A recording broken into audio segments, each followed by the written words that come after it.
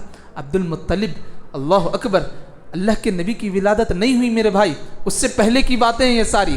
عبد المطلب کو 3 مرتبہ خواب کے ذریعے سے بشارت سنائی گئی کہ وہ جگہ ہے، وہاں جاؤ، کھدائی کرو، وہاں سے پانی نکلے گا۔ اللہ اکبر، وہ گئے، باقاعدہ طور پر کھدائی شروع کی۔ یقین مانیے جو کنواں قدیم زمانے کا ہوا کرتا تھا، جیسے ہی مشرکین نے دیکھا عبد المطلب سے بگڑ پڑے، کہنے لگے تمہارے پردادا تو شام سے آئے تھے اور یہ ہمارے آبا و اجداد کا حق ہے، ہم بھی اس میں حصہ داری کریں گے۔ میرے بھائیوں، کئی دن تک یہ لڑائیاں چلتی رہی، پھر اس کے بعد ایک عرافہ کے پاس جانا ہوا، بہت لمبا واقعہ ہے، لیکن نتیجہ کیا ہوا، سارے مشرکین بھی مل کر کے اس کھدائی کا جو اعزاز دیا وہ عبد المطلب اللہ کے نبی کے دادا کو عطا ہوئی۔ یہ بڑا عجیب واقعہ ہے زمزم کی کھدائی کا، سالوں سال بند ہوا وہ کنواں، ایسا کنواں جو لوگوں کو معلوم تک نہیں، خواب کے ذریعے سے اس آدمی کو بتایا گیا اور اس آدمی کے ذریعے سے وہ ایک ایسا پانی جاری ہوا جو قیامت کی صبح تک جاری رہنے والا ہے۔ جس پانی کے تعلق سے اللہ کے نبی نے بے شمار باتیں کہیں، وہ دوے کو دوا ہے، شفا کو شفا ہے، غذا کو غذا ہے، اور قیامت کی صبح تک جاری رہنے والی نہر ہے۔ میرے بھائیوں، یہ زمزم کے پانی کی عظمت ہم جب احادیث میں پڑھتے ہیں بے شمار فضیلتیں آتی ہیں، لیکن یاد رکھو اس زمزم کی کھدائی کے لیے اللہ نے جس شخص کا انتخاب کیا وہ اللہ کے نبی محمد الرسول اللہ صلی اللہ علیہ وسلم کے دادا تھے۔ میرے بھائیوں، اس کے بعد ایک اور بڑا اہم واقعہ، عرب میں ہوتا کیا تھا، بڑے جنگجو قوم تھی، وہ بڑی جنگجو قوم تھی، اور حرمت والے مہینے آتے اپنے آپ کو تلواروں سے روکتے، لڑائی جھگڑے سے روکتے تھے، لیکن ایک بڑی غلطی یہ ہوتی تھی جب ان کا ارادہ ہو جاتا جنگ کرنے کا، مہینوں کو الٹ پلٹ کر دیتے، ذی قعدہ کے مہینے کو دوسرا مہینہ بنا دیتے، محرم کے مہینے کو دوسرا مہینہ بنا دیتے، کیونکہ یہ 4 حرمت والے مہینوں میں جنگ کرنا اس وقت بھی جائز نہیں تھا، وہ نہیں کرتے تھے، لیکن مہینوں کے نام بدل دیا کرتے تھے۔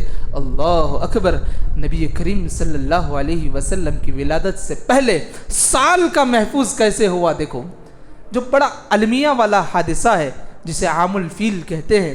قرآن نے باقاعدہ طور پر ایک سورت نازل ہوئی سورہ فیل کے نام سے، احادیث میں جگہ جگہ پر اس کا تذکرہ ملتا ہے، تاریخ پڑھتے ہیں تو مکمل واقعہ ہمیں ملتا ہے کہ اللہ کے نبی صلی اللہ علیہ وسلم کی ولادت سے تقریباً 1 ماہ پہلے فیبروری اواخر مارچ کی ابتدا اللہ کے نبی صلی اللہ علیہ وسلم کی ولادت ہوئی اپریل کے مہینے میں، 20 یا 22 اپریل کے مہینے میں ہوئی۔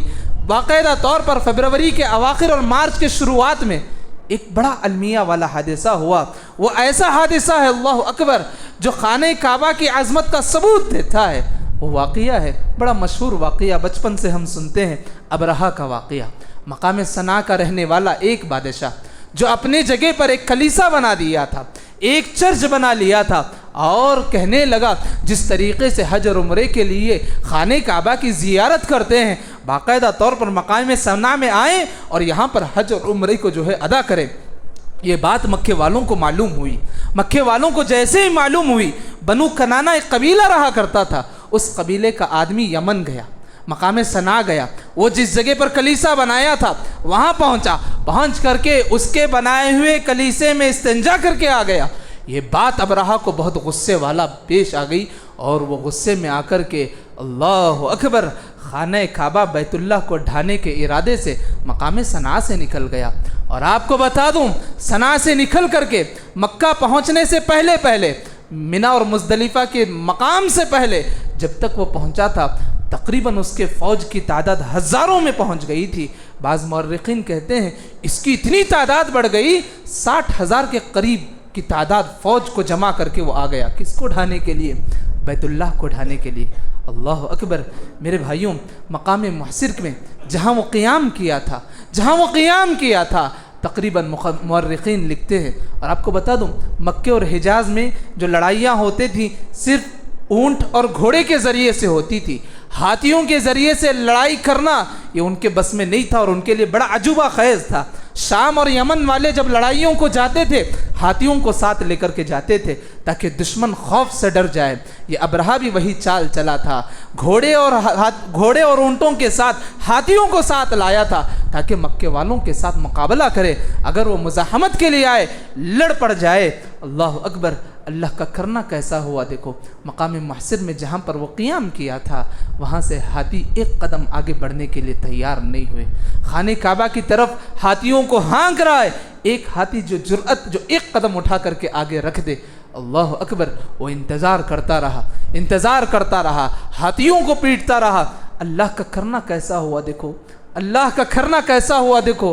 ابابیل جو پرندے ذکر ہوتے ہیں، چھوٹے چھوٹے پرندے جو 3 کنکروں کو لیے ہوئے آسمانی دنیا پر 60,000 کی فوج زمین پر ہے خانہ کعبہ کو ڈھانے کے لیے۔ اللہ اکبر، اللہ کی معمولی مخلوق ابابیل جو پرندہ ہوتا ہے، اللہ نے اس کے ذریعے سے اپنے گھر کی حفاظت کی۔ میرے بھائیوں، نتیجہ کیا ہوا؟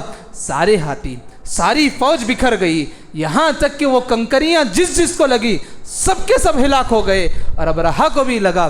مقام صنع پہنچنے سے پہلے مر گیا وہ آدمی بھی۔ میرے بھائیوں، یہ 2 بڑے ایسے واقعے ہیں پوری دنیا میں جہاں تک لوگوں کی آبادی تھی، شام، یمن، مصر، ساری جگہ پر یہ واقعے پھیل گئے کہ زمزم کی کھدائی جس سے ہوئی وہ عبد المطلب کا خاندان ہے، اور خانہ کعبہ کی عظمت، اللہ اکبر، یہ وہ گھر ہے جو اللہ کا گھر ہے، اللہ کا گھر ہے۔ پوری دنیا میں یہ چرچا ہو گیا اور سارے لوگ اس کو یاد کرنے لگے عام الفیل کے نام سے۔ عام الفیل بولتے ہیں ہاتھیوں کا سال۔ میرے بھائیوں، میں نے کہا کہ عمومی طور پر عرب کیا کرتے تھے؟ سال کو الٹ پلٹ کر دیتے تھے، مہینوں کو آگے پیچھے کر دیتے تھے، لیکن یہ وہ سال ہے جو روانگی کے ساتھ ربیع الاول، ربیع الاخر ترتیب کے ساتھ چل رہا تھا۔ اللہ رب العالمین نے تاریخ کو بھی مقید کر دیا کہ آنے والی دنیا میں جتنی نسلیں آئیں گی نبی کی زندگی پڑھیں گی تو ولادت سے پہلے کی تاریخ بھی متعین ہو جائے گی۔ کب اللہ کے نبی کی ولادت ہوئی؟ عام الفیل کو ہوئی، اس سال ہوئی جس سال اللہ کے گھر کو ڈھانے کے لیے ابرہہ آیا ہوا تھا، اس سال اللہ کے نبی صلی اللہ علیہ وسلم کی ولادت ہوئی۔ میرے بھائیوں، اللہ کے نبی صلی اللہ علیہ وسلم کی ولادت جس گھرانے میں ہوئی وہ خاندان قریش بڑا عظمت والا خاندان تھا، بڑا رتبے والا خاندان تھا، حاجیوں کے لیے بڑا خدمت گزار خاندان تھا، نیک لوگوں میں ان کا شمار ہوتا تھا، بڑے رعبدار شخصیات تھے۔ میرے بھائیوں، اللہ کے نبی صلی اللہ علیہ وسلم کی ولادت ہوئی، اپریل کا مہینہ تھا، 521 عیسوی، 571 عیسوی، 570 پر 1 عیسوی سال جاری تھا۔ اپریل 20-22 کو اللہ کے نبی صلی اللہ علیہ وسلم کی ولادت ہوئی۔ میرے بھائیوں، یہ ولادت آمینہ کے گھر میں ہوئی۔ اللہ کے نبی صلی اللہ علیہ وسلم کے والد یہ ہوئے عبد المطلب، اللہ کے نبی کے والد عبداللہ، جو پورا عرب انہیں ذبیح ثانی کے نام سے جانا جاتا تھا، ذبیح ثانی کے نام سے جانا جاتا تھا۔ وہ ذبیح ثانی اس لیے کہ عبد المطلب نے نظر مانی تھی کہ 10 جوان اولاد اللہ نے مجھے دیے، میں ایک کو اللہ کی راہ میں قربان کروں گا، لیکن ہوا کچھ اور ہی۔ قرعہ ڈالا گیا، تفصیلات بہت ہے، قرعہ ڈالا گیا، قرعے میں جو ہے 10 اونٹ آتے گئے، یہاں تک کہ 100 اونٹ کو ان کے بدلے میں فدیہ دیا گیا۔ اس کے بعد سے عرب میں کسی جان کے بدلے میں اگر قربانی ہوتی تو 100 اونٹ دیا جاتا تھا۔ میرے بھائیوں، یہ صرف اللہ کے نبی کی ولادت سے پہلے یہ وہ خاندان، عظمت والا خاندان ہے جس خاندان کو اللہ نے انتخاب کیا ہمارے اور آپ کے آخری نبی محمد عربی صلی اللہ علیہ وسلم کی اس خاندان میں ولادت ہو۔ اللہ کے نبی صلی اللہ علیہ وسلم کی ولادت ہوئی۔ اللہ کے نبی صلی اللہ علیہ وسلم کی ولادت باسعادت کے بعد سب سے پہلے اللہ کے نبی کو جو رضاعت کا شرف حاصل ہوا، اللہ کے نبی کی والدہ بی بی آمینہ کے بعد ابو لہب کی ایک لونڈی تھی، اللہ اکبر، وہ ابو لہب جو آگے چل کر کے اللہ کے نبی صلی اللہ علیہ وسلم کا مخالفت کرنے والا تھا، وہ ابو لہب کی ایک لونڈی تھی سویبہ۔ اس سویبہ نے سب سے پہلے اللہ کے نبی صلی اللہ علیہ وسلم کو دودھ پلائی تھی۔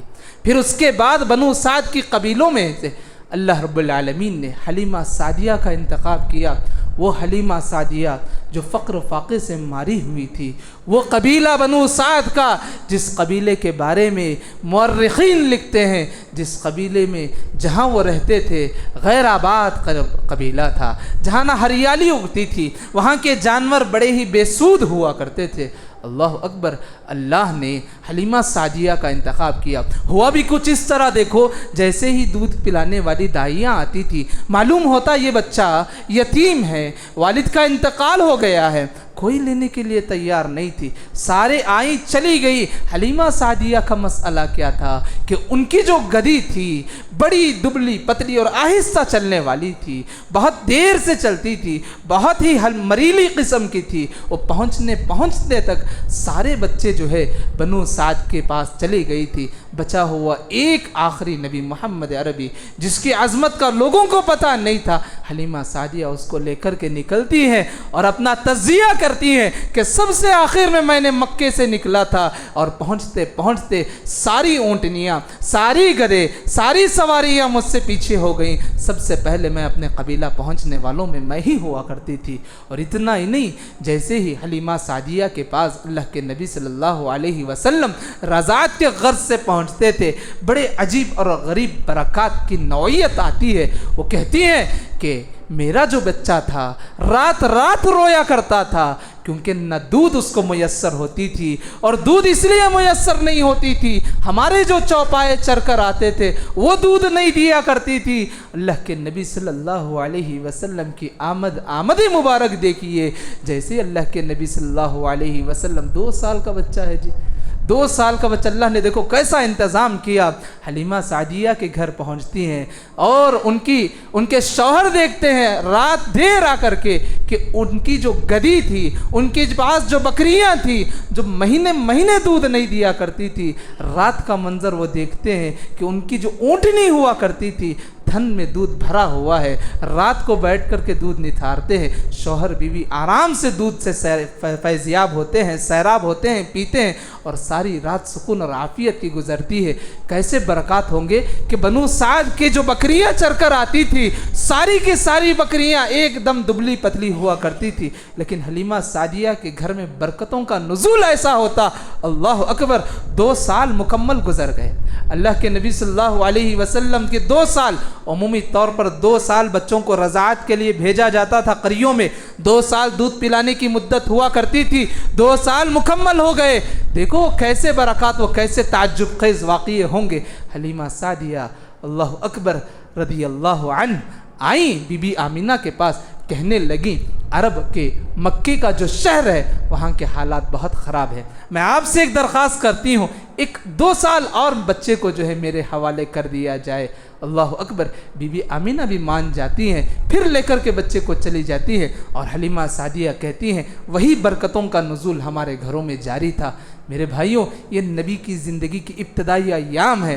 دیکھو سینکڑوں کرامات ہم ذکر کرتے ہیں، کسی کی کرامات ذکر کرتے ہیں، میرے نبی کے واقعات کس اوراق میں چھپ گئے ہیں میرے بھائی۔ یہ 2 سال کا بچہ، حلیمہ سعدیہ کے گھر میں برکتوں کا نزول، یہ میرے نبی محمد الرسول اللہ صلی اللہ علیہ وسلم کی آمد اور برکت ہے، یہ اللہ کا انتظام ہے۔ ہوا بھی کیوں کہ 4 سال کی عمر وہیں ہو گئی، حلیمہ سعدیہ کے گھر میں 4 سال کی عمر ہو گئی، اور بھی ان کی آرزو تھی کہ اس بچے کو محمد کو ہمارے گھر میں رکایا جائے، لیکن دیکھیے قربان جائے، ان کے رضائی بھائیوں کے ساتھ کھیل رہے تھے۔ ایک پہلا ایسا واقعہ ہوا جو تاریخ گواہ ہے کہ سب سے پہلے نفس کی اور دل کی اصلاح کے لیے جو حادثہ ہوا، جو واقعہ پیش آیا، سارے زمانے والے دنگ رہ گئے۔ وہ واقعہ کیا تھا؟ 4 سال کا بچہ کھیل رہا ہے بچوں کے ساتھ، اور وہ بھی کس کے پاس ہے؟ رضائی ماں کے پاس ہے۔ اور اس دوران ایک بڑا عجیب و غریب واقعہ ہوتا ہے، ایک آدمی کی شکل میں آدمی فرشتہ آتا ہے اور محمد کو لیٹا دیتے ہیں، اللہ اکبر صلی اللہ علیہ وسلم، اور سینہ باقاعدہ طور پر چاک کیا جاتا ہے، اوپن ہارٹ سرجری چاک کیا جاتا ہے، اور حدیثوں میں آیا ہے کہ اس میں سے دل کو نکالا گیا۔ 4 سال کا بچہ جی، دل کو نکالا گیا، سونے کے تشت میں دھویا گیا۔ کس پانی سے دھویا گیا؟ اس پانی سے دھویا گیا جس پانی کی کھدائی کی ذمہ داری اللہ نے نبی کے دادا عبد المطلب کو سونپی تھی۔ آب زمزم سے فرشتہ اللہ کے نبی صلی اللہ علیہ وسلم کے دل کو صاف کرتے ہیں، پھر وہیں پر رکا دیتے ہیں۔ پھر اس کے بعد حلیمہ سعدیہ کی جو بیٹے ہوتے ہیں، حلیمہ سعدیہ سے کہتے ہیں کہ محمد کو کسی نے قتل کر دیا ہے۔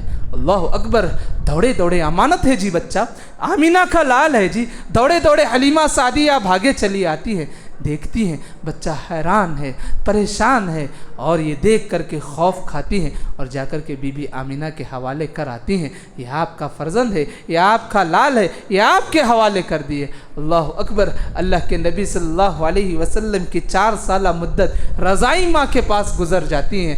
ہوا بھی کچھ اس طرح، 5ویں اور 6ٹھے سال اللہ کے نبی صلی اللہ علیہ وسلم اپنی والدہ بی بی آمینہ کے پاس رہے، بی بی آمینہ کے پاس رہے۔ اللہ کے نبی کی عمر 6 سال کی ہوئی، بی بی آمینہ نے عبد المطلب سے خواہش ظاہر کی کہ چلو محمد الرسول اللہ صلی اللہ علیہ وسلم کے والد جن کا نام عبداللہ ہے، جو مدینہ پہنچ کر کے وہاں وفات پا گئے تھے، مکے سے نکل کر کے وہاں جا کر کے قبر کی زیارت کر کے بچوں کو دکھا کر کے آئیں گے، اسی نیت سے مکے سے نکلے تھے۔ راستے میں طبیعت خراب ہوتی ہے، بی بی آمینہ کی بھی مدینہ پہنچ جاتے ہیں۔ پہنچ کر کے جب واپسی ہوتی ہے، واپسی میں ہی اللہ کے نبی محمد الرسول اللہ صلی اللہ علیہ وسلم کی والدہ کا بھی انتقال ہو جاتا ہے۔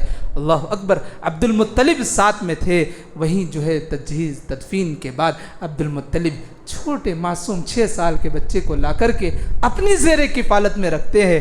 یہ دلیل ہے ان سارے داداؤں کے لیے جو یتیم بچوں کو بے سہارا چھوڑ دیتے۔ دیکھو، شریعت نازل نہیں ہوئی، احکامات نازل نہیں ہوئے، اس سے پہلے یہ بچہ یتیم ہو گیا ہے، یسیر ہو گیا ہے، دادا عبد المطلب اس کی کفالت ایسے کرتے ہیں۔ دیکھو، سلبی بچیوں سے زیادہ اہمیت اس کو دینے لگے۔ اس کی اہمیت کے لیے ایک چھوٹا واقعہ آپ کو بتا دیتا ہوں۔ خانہ کعبہ ہے، خانہ کعبہ کے سرداروں میں عبد المطلب کا شمار ہوتا تھا۔ ہوا کچھ اس طرح، بہت سارے بچے، اس خانہ کعبہ کے پاس ایک فرش بچھا ہوا تھا جو عبد المطلب کا مسند ہوا کرتا تھا۔ کسی کو ہمت نہیں، کسی کو جرت نہیں اس مسند پر جا کر بیٹھنے کی۔ اللہ اکبر، یہ دادا عبد المطلب اپنے پوترے محمد عربی صلی اللہ علیہ وسلم کو اس مسند پر بار بار بٹھاتے تھے، ان کی جگہ پر بٹھاتے تھے۔ کسی اور بچے کو ہمت نہیں کہ اس جگہ پر آ کر کے بیٹھنے کی۔ میرے بھائیوں، اس قدر اپنائیت کے ساتھ دادا عبد المطلب نے اس پوترے کی کفالت کرتے رہے، زیادہ کچھ کر نہیں پائے۔ 2 سال زندہ رہے، 2 سال زندہ رہے۔ 8 سال کی عمر اللہ کے نبی کی ہوئی، 8 سال کی عمر کو اللہ کے نبی پہنچے، وہ دادا بھی دنیا سے چل بسے، اور اپنے بیٹے ابو طالب، اللہ اکبر، قربان جائے اس ابو طالب پر جس ابو طالب نے 8 سال کے بچے کی انگلی ایسی تھامی جب وہ 40 سال کی عمر کو نبوت کا تاج بھی پہن لیا، مشرکین کی مخالفت بھی ہوئی، اس وقت ابو طالب اس وقت تک ساتھ دیتے رہے۔ وہ 8 سال کے بچے کی کفالت کے لیے چچا تیار ہو گئے تھے، چچا تیار ہو گئے تھے۔ اور اتنا ہی نہیں، ایسی کفالت نہیں کہ گھر میں چھوڑ دیے، کھانا کھلا دیے، پلا دیے، چھوڑ دیے، نہیں، اپنے ساتھ باقاعدہ طور پر کہیں سفر کو جاتے، اس بھتیجے کو ساتھ میں لے کر جاتے تاکہ زندگی کے دوڑ دھوپ، گرمی سردی سے وہ بھی آشنا ہو جائے۔ نتیجہ یہاں تک ہوا، 12 سال کی عمر کو شام کو جانا تھا، مکے سے شام کو نکلے تھے، بچے کی عمر 12 سال 2 مہینے کچھ تھی۔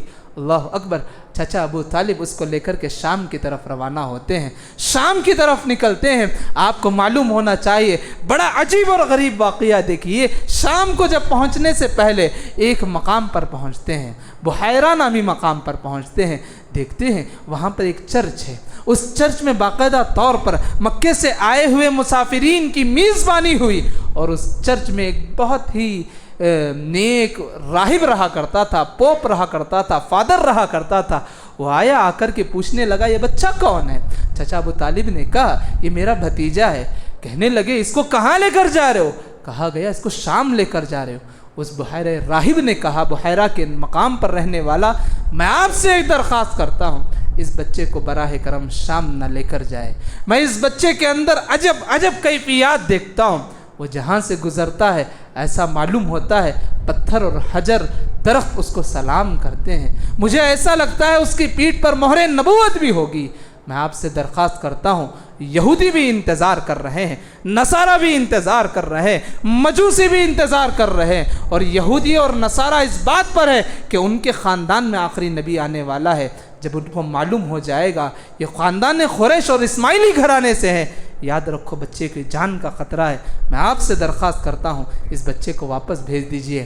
قربان جائے دور اندیش چاچا کا، وہ اپنے غلام کے ذریعے سے اللہ کے نبی محمد رسول اللہ صلی اللہ علیہ وسلم کو مکہ کو روانہ کر دیتے ہیں۔ یہ 12 سال کا بچہ جی کیا کیفیت اس نے دیکھی ہوگی۔ قرآن نے باقاعدہ طور پر کہا اللہ کے نبی محمد رسول اللہ صلی اللہ علیہ وسلم کو یہودی نصارہ ایسا جانتے ہیں جیسے وہ اپنے بچے کو پہچانتے ہیں۔ میرے بھائی اس بات کی دلیل ہے کہ یہ نبی نہیں بنائے گئے، نبی بنانے سے پہلے ہی اس راہب نے کیفیات دیکھی، دیکھ کر کے کہا یہ آگے چل کر کے اس کے اندر وہ کیفیتیں ہیں جو ہمارے بائبل میں فارقلیق کے نام سے ذکر ہوتا ہے، وہ کیفیات اس بچے میں دیکھتا ہوں، اس بچے میں دیکھتا ہوں۔ براہ کرم اس بچے کو واپس روانہ کر دے۔ میرے بھائیوں ایک درخواست یہ ہے، یہودی نصارہ آج بھی اللہ کے نبی محمد رسول اللہ صلی اللہ علیہ وسلم کو ویسے ہی جانتے ہیں جیسے اس بحیرہ راہب نے پہچانا تھا، لیکن یاد رکھو آج ان کی سازشیں بہت ہے۔ ہمارے کتنے نوجوان ہیں ان کے سازشوں کا شکار ہو جاتے ہیں، کتنے ایسے بچے ہیں جو اللہ کے نبی کی زندگی سے ناواقف ہوتے ہیں، یہودی نصارہ مشرکین کی سازشوں میں شامل ہو جاتے ہیں۔ ہوتا کیوں ہے؟ کیونکہ ہمیں نبی کریم صلی اللہ علیہ وسلم کی مکمل زندگی سے واقفیت ہی نہیں ہے۔ میرے بھائیوں اسی کے ساتھ ساتھ اللہ کے نبی ان دنوں میں چھوٹی موٹی اجرت پر تقریباً 1 قیراط میں بنو سعد کی جو بکریاں ہوتے تھے چرایا کرتے تھے۔ 20 سال کی عمر کو پہنچے، جنگ فجار لائق ہو گیا۔ جنگ فجار میں چاچاؤں کے ساتھ اللہ کے نبی بھی شامل تھی۔ یہ قریش اور مقابلے میں دوسرے قبیلے کے درمیان لڑائی چھڑ گئی تھی۔ ذی قعدہ کا حرمت والے مہینے میں جنگ چھڑی تھی۔ میرے بھائیوں 20 سال کی عمر میں وہ نوجوان بہادری کی مثال قائم کر دی جو چاچاؤں کے ساتھ شریک ہو گیا تھا۔ میرے بھائیوں اللہ کے نبی صلی اللہ علیہ وسلم ان دنوں میں خوب امانت داری کے ساتھ تجارت کیا کرتے تھے، خوب امانت داری کے ساتھ تجارت کیا کرتے تھے، یہاں تک کہ پورے عرب اور پورے حجاز میں اللہ کے نبی صلی اللہ علیہ وسلم کی شہرت ہونے لگی۔ ایک نوجوان ایسا ہے، بڑا امین ہے، بڑا صادق ہے اور تجارت بڑی امانت داری سے کرتا ہے، اور جو بھی اس کے ساتھ تجارت کرتا ہے، پارٹنرشپ میں تجارت کرتا ہے، بہت منافع کما کر کے دیتا ہے۔ یہی باتیں پھیلتی پھیلتی خدیجہ رضی اللہ عنہ تک پہنچ گئی۔ اللہ کے نبی صلی اللہ علیہ وسلم خدیجہ رضی اللہ عنہ کے مال کو لے کر کے امانت داری کے ساتھ ایسی تجارت اور منافع بخش لا کر کے دیے کہ خدیجہ خود متاثر ہو گئیں۔ اللہ اکبر، قربان جائے خدیجہ رضی اللہ عنہا پر۔ یہ عرب کے مشہور انویسٹر میں ان کا شمار ہوتا تھا۔ عرب کے بڑے بڑے تاجروں جو ہوا کرتے تھے، جو مرد تاجر ہوا کرتے تھے، خواتین میں جو تاجروں کا ذکر آتا ہے ام المؤمنین خدیجہ بنت خویلد رضی اللہ عنہا کا نام آتا تھا۔ بہت مشہور اور بہت ہوشیار خاتون، ایسی خاتون جو عرب کے مشہور رئیس ان پر رشتہ پیش کرتے وہ رد کر دیا کرتی تھی۔ ویسی مشہور خواتین کے ساتھ اللہ کے نبی صلی اللہ علیہ وسلم نے پہلے تجارت کا معاملہ کیا، اور میسرہ جو ان کا غلام تھا اللہ کے نبی کی خوبیاں بیان ایسے کرتا، اللہ اکبر۔ تاریخ نگار کہتے ہیں خدیجہ رضی اللہ عنہ متاثر ہوئی اللہ کے نبی کے برکتوں سے، منافع بخش تجارت سے، امانت داری سے، صداقت سے، عقل سلیم سے، حکمت سے، دور اندیشی سے، سرداری سے۔ یہ وہ کیفیات تھے جو ایک آدمی میں ساری ملے جلے کیفیات پانا بہت کم ہوتی ہیں۔ وہ میرے نبی محمد عربی صلی اللہ علیہ وسلم میں وہ ساری کیفیات موجود تھیں۔ اللہ سے دعا ہے کہ نبی کی جو زندگی گزری ہوئی ہے، نبی کے جو حالات گزرے ہوئے ہیں، نبی کی زندگی میں جو اچھے باتیں پیش آئی ہے، اللہ ہمیں ان واقعات کو جاننے، سیکھنے، سمجھنے کی توفیق نصیب فرمائے۔ جیسے نبوت کے بعد اللہ کے نبی کی زندگی بڑی پاکیزہ تھی، آپ کو بتا دو نبوت ملنے سے پہلے بھی نبی کی زندگی بڑی پاکیزہ ہوا کرتی تھی۔ انشاءاللہ اگلی زندگی کے اور اوراق انشاءاللہ اگلا جمعہ ہم سنیں گے۔ رب العالمین سے دعا ہے کہ نبی پاک محمد عربی صلی اللہ علیہ وسلم کی مطہر زندگی کو جان کر اپنی زندگی اور جوانی کو سنوارنے کی ہمیں توفیق نصیب فرمائے، نبی کی زندگی کو اسوہ بنا کر کے زندگی گزارنے کی توفیق نصیب فرمائے، نبی کی زندگی سے سبق لینے کی توفیق نصیب فرمائے۔ رب العالمین ہمیں ہر طرح کے خرافات سے، بدعات سے، منہیات سے، محرمات سے رب العالمین ہماری حفاظت فرمائے۔ آمین یا رب العالمین۔ بارک اللہ لنا ولکم فی القرآن العظیم ونفعناکم بالآیات والذکر الحکیم، انہ تعالی جواد کریم ملک بر رؤوف ورب حلیم۔